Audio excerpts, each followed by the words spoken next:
Welcome to విజయ గుంటూరు వంటలు. ఈరోజు మెత్తటి పకోడీ చేస్తున్నాను. పకోడీ ఉల్లిపాయలు పెద్ద సైజు ఒక 3 తీసుకున్నాను. ఇలాగా బారుగా కట్ చేసాను సన్నగా. ఒక 3 పచ్చిమిర్చి, కొత్తిమీర, 3 రెబ్బల కరివేపాకు, పుదీనా. కంపల్సరీగా పుదీనా వేసుకోవాలి. దీంట్లో ఫ్లేవర్ అనేది బాగుండిద్ది అనమాట పకోడీకి. కొత్తిమీర వేసుకున్నా వేసుకోకపోయినా కంపల్సరీ మాత్రం పుదీనా వేసుకోవాలి. ఇలా కట్ చేసుకున్నాను చూడండి. ఇది పక్కన పెడదాం. శనగపిండి ఒక కప్పు, శనగపిండి కప్పు వేసాను కదా. బియ్యం పిండి చిన్న కప్పు. ఇది వేసుకుంటే మన ఆయిల్ అనేది దాని పకోడీకి పీల్చుకోకుండా ఉండిద్ది అనమాట. కొద్దిగా బియ్యం పిండి వేసుకోవాలి. చిన్న కప్పు తీసుకున్నా. 2 స్పూన్లు కారం, వంట సోడా కొద్దిగా. మెత్తటి పకోడీకి అన్నాను కదా, కొద్దిగా వంట సోడా వేసుకుంటేనే బాగా మెత్తగాను బాగా వచ్చింది అనమాట. కొంచెం 1/2 స్పూన్ దాకా. సరిపడినంత సాల్ట్ వేసుకోవాలి. ఓమ, చక్రాలు వేసుకుంటాం కదా, ఓమ ఐడియా ఉందా మీకు? ఆ ఓమ కొద్దిగా వేసుకోవాలన్నమాట. ఎందుకంటే మన అరుగుతాలకు కూడా మంచిది అనమాట. గ్యాస్ ఫామ్ అవ్వకుండా ఉండిద్ది అనమాట. కొద్దిగా ఓమ వేసుకుంటే. కొద్దిగా దంచి వేసుకున్నా కొద్దిగా బాగానే ఉండేది. నేను కొంచెం వేస్తున్నాను.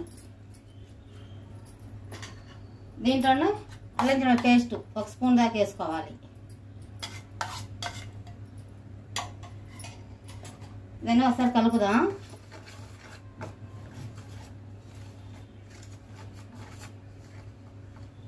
కొంచెం కొంచెం వాటర్ పోసుకొని కొద్దిగా గట్టిగా బజ్జీ పిండిలా కలుపుకోవాలి.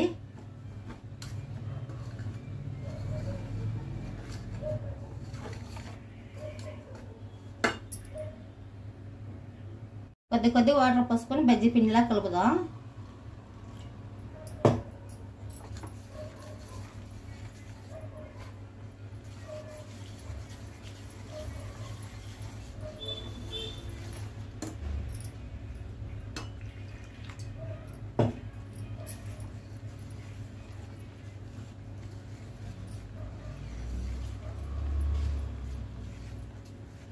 బాగా సాఫ్ట్గా ఉండలు లేకుండా బాగా కలుపుకోవాలి.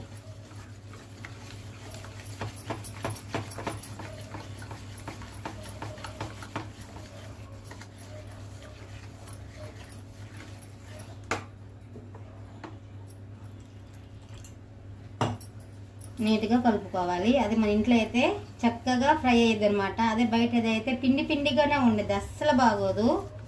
వాళ్ళు ఫాస్ట్ మంట పెట్టేసి పిండి పిండిగానే ఉండిద్ది, ఉడకదనమాట పిండి అనేది లోపల. చూడండి, వేసిన తర్వాత మీరే చూస్తారు కదా. చూడండి,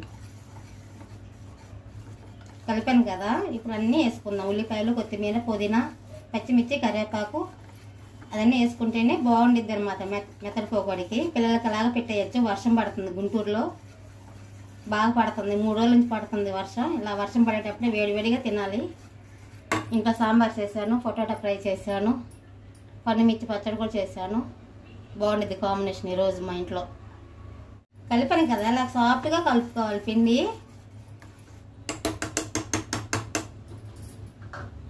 ఇప్పుడు వేసేద్దాం. ఉల్లిపాయ ముక్కలు ఇలా బారుగా తరుక్కోవాలి సన్నగా. పుదీనా, సారీ అది కొత్తిమీర కదా, పుదీనా, పచ్చిమిర్చి, కరివేపాకు ఇలా తుంచేసుకుందాం. ఈ ఫ్లేవర్ అన్నీ బాగుండిద్ది అనమాట పట్టి. ఇలా తుంచుకొని వేసుకోవాలి. మీరు కట్ చేసుకొని వేసుకోండి. ఇదన్నీ బాగా కలపాలి. ఉల్లిపాయ ముక్కలు బాగా పట్టేలాగా బాగా కలుపుకోవాలి.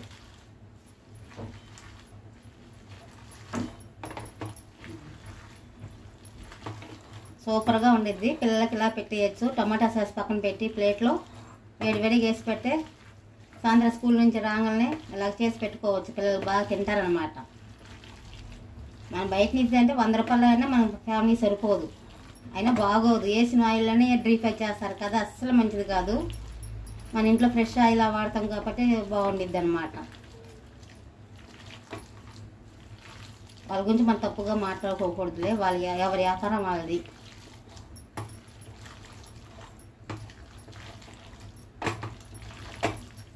కలిపాను కదా, ఇది పక్కన పెడదాం. డీప్ అయిపోయి ఆయిల్ పెట్టుకుందాం. బాగా కలపాలి. ఇంక 2 నిమిషాలు కలుపుతాను. ముందు ఆయిల్ పెట్టుకుందాం. వెలిగించి బండి పెట్టాను. డీప్ అయిపోయి ఆయిల్ పెట్టుకుందాం.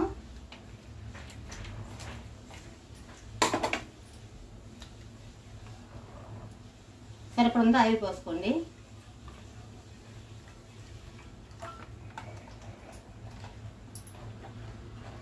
ఆయిల్ బాగా కొద్దిగా వీటెక్కాలి. ఆయిల్ కూడా వీటెక్కింది. ఇప్పుడు వేసుకుందాం. పిండి మాత్రం ఇలా బాగా కలుపుకోవాలి. నీట్గా కలపాలన్నమాట. కొంచెం కొంచెం వేసుకోవాలి. ఇట్లా కొద్ది కొద్దిగా, ముద్దగా వేయకుండా అక్కడక్కడ వేసుకోవాలి.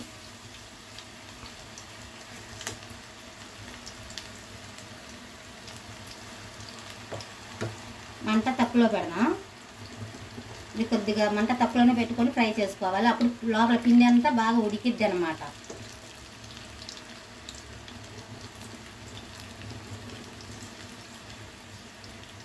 మన ఆయిల్లో పెట్టామనుకో త్వరగానే ఉడికిద్ది. ఏదైనా పిండి వంటలు త్వరగానే ఉడికిద్ది, కానీ లోపల పచ్చిగా ఉండిద్ది.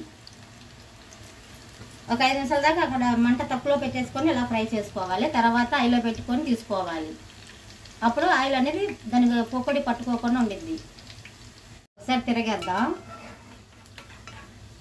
మెత్తగా వచ్చింది చూడండి. పొకోడి బాగా ఉడకాలి.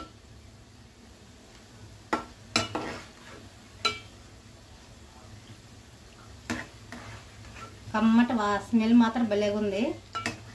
టేస్ట్ కూడా అంతే ఉండిద్ది.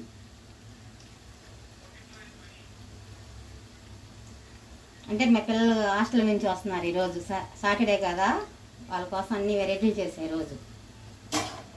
2 హాస్టల్లోనే ఉంటారు. భాషమే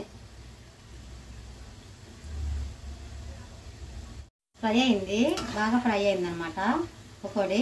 ఇప్పుడు చేసుకుందాం.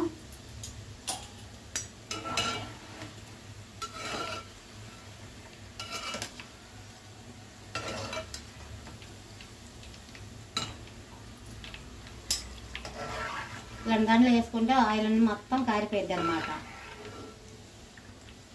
పకోడీకి ఆయిల్ పట్టుకోకుండా ఉండిద్ది.